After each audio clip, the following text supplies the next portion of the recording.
Hello guys! Panibagong araw, panibagong paglalathala. Ang ilalathala natin ngayon ay ang pagluluto ulit ng puto, pero papaalam ko na sa inyo ang sukat ng aking sikreto ng masarap na puto. Ayan. Panuorin nyo ang aking video para malaman ninyo ang sikreto ng aking pagluluto ng masarap na puto. Ayan guys, samahan nyo ako. Hello everyone. Ayan, magagawa tayo ng puto. Pandalas po yan si Inday sa paggagawa, kasi ang sabi nung nag-order kahapon ay after lunch. Tapos biglang sabi magluto na daw ako at nagagayak na sila paalis kasi dadalhin nila sa sementeryo at death anniversary ng nanay nila. Ayan, kaya pandala si Inday. Di magkamayo sa pagmamadali. Dami natin trabaho, inuna natin ito para matapos agad. Ayan, mahirap pagtrabaho ng nagmamadali palagi. Yan, katulad yan o paspas. Ayan, nilagay ko na yung mga ingredients dyan. Basta sa kalahating kilong all-purpose flour, may 2 itlog, tapos margarine na na tinunaw, 2 cup nung baking powder doon sa maliit na putuhan, 2 puno doon. Tapos yan, gatas, kulang na 1 baso. Pwedeng pressed milk, pwedeng evaporated milk. Ayan, tapos vanilla, isang kutsarita. Ang sugar, pagkalahating kilo,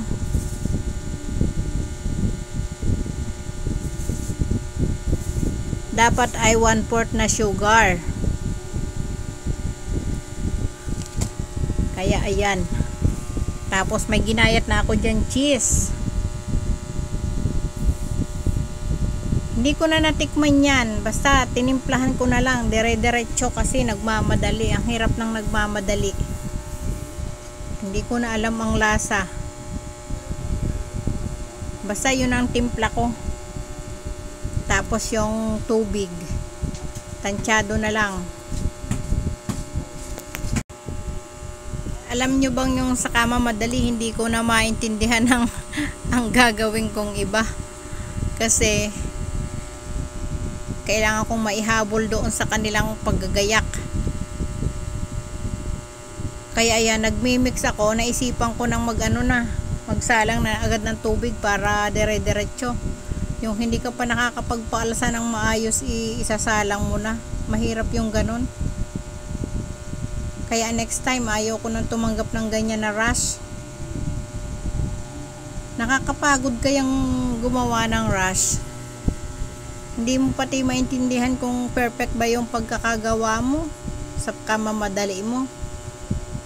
O ayan, pandala siya sa pagkuha ng steamer para maisalang na agad.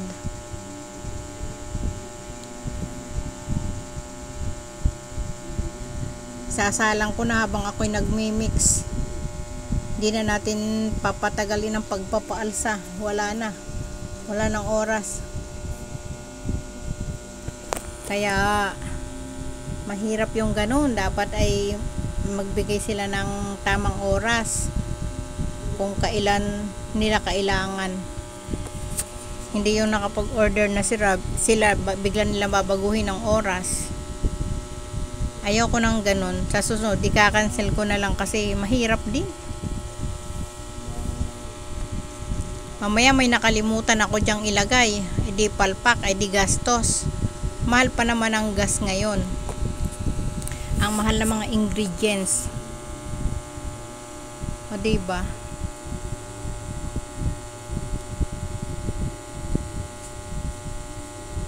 pandalas. Marami pa akong dapat gawin o dapat unahin. Naglilinis pa ako ng kusina eh. Akala ko pa naman eh after lunch pa ang alis nila. Biglang pandalas na ganyan.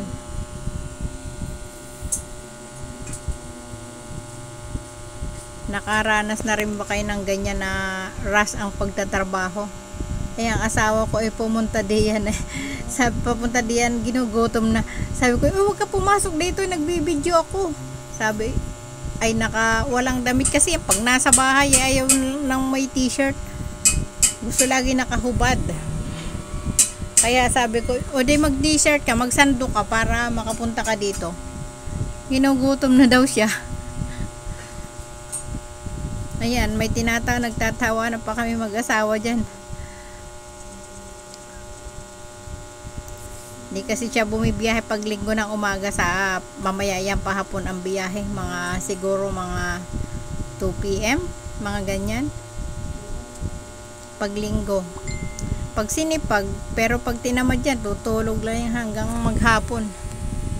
Kanya lang ginagawa ng asawa ko pagka gustong magpahinga eh, puro higa lang. Hindi ko naman siya inaasahan dito ng mga gawaing bahay, at dito sa bahay lahat ako. Kailangan kong maging maliksi sa pagkilos kasi wala namang ibang magtatrabaho kundi ako. Kaya si Inday laging nagmamadali.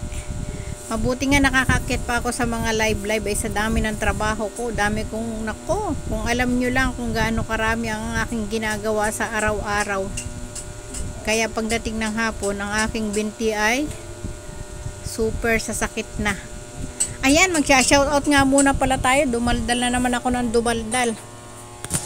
Ayan, maraming salamat kay Sir June Rocaberte, June R. Mix Vlog, The Entertainment Hub, DCR Channel, June R. TV, Rocaberte's Family Vlog, Sir GPC Backyard, Ma'am Gabs Mix Vlog, Ma'am Lilet Life and Travel, Sir Saijen Hunter, Ma'am Seros HK, Sir Dennis Vlog, Dance Kitchen, Kuya Dennis, Plantitus TV, Glenny, Ma'am Alicia Bataray, Sis Caviteña Vlog.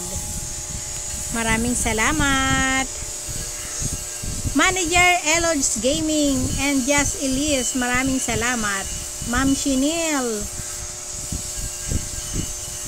Ma'am Tres Marias Farm, Sir Tuneba Mix Vlog, Ma'am Lynn Channel, Lynn SG Live, Ma'am Gisela in Hong Kong, Sir Chicken the Explorer, maraming salamat.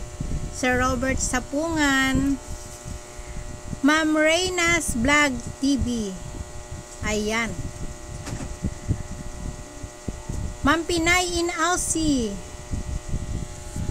Ma'am Winnie De Leon, Ma'am Eden Mix Vlog, Mr. Lee Art, Eric Kids Story, Ma'am Ams Vlog, at maraming salamat din kay Sir Nelson Mix Vlog. Ayan, yung mga hindi ko na banggit ay maraming salamat sa inyo. Next time babanggitin ko kayo. Ayan, panoorin nyo ang paggagawa ni Inday ng pandalas. Ganyan pagka pandalas ang pagtatrabaho. Kung kailangan gawin kong 4 yung kamay ko, gagawin ko para lang mabilis matapos. Nakakadot-dot pa yan sa cellphone kahit nagmamadali. Kasi naka-live dyan si Ma'am Lilet habang ako ay nagagawa ng puto. Nakakadot-dot pa din. Tapos may bibili pa. Tatakbo papuntang tindahan. Ganyan kapagod si Inday. Pagka ganyang may ginagawa sa kusina. Kaya pagka araw-araw nasa tindahan ako nakatambay at nananahi, napapabayaan ko ang kusina. Hindi ko nalilinisan basta may schedule yan. Pag hindi linggo, lunis, general cleaning yan. Yung kusina ko. Eh dahil minadali ako, inuna ko to, mamaya na ako pagkatapos maglinis. Ayan. Hindi magkaintindihan sa paggawa ng pagmamadali. Nagayat muna ako ng cheese, tapos hinugasan ko ulit kasi yung yung aking mga cup, puto cup, at pinagpupunasan isa-isa para sure na malinis. Yan ay malinis na, pero hinugasan ko ulit. Gusto ko kasi sure, kasi pagkain yan. Dapat pagkain ng mo, siguraduhin mong malinis. Ayan, ang asawa ko, bida-bida dyan. Nakita na ninyo ang kaitiman at kapugian ng asawa ko. Ayan. Mabait yan.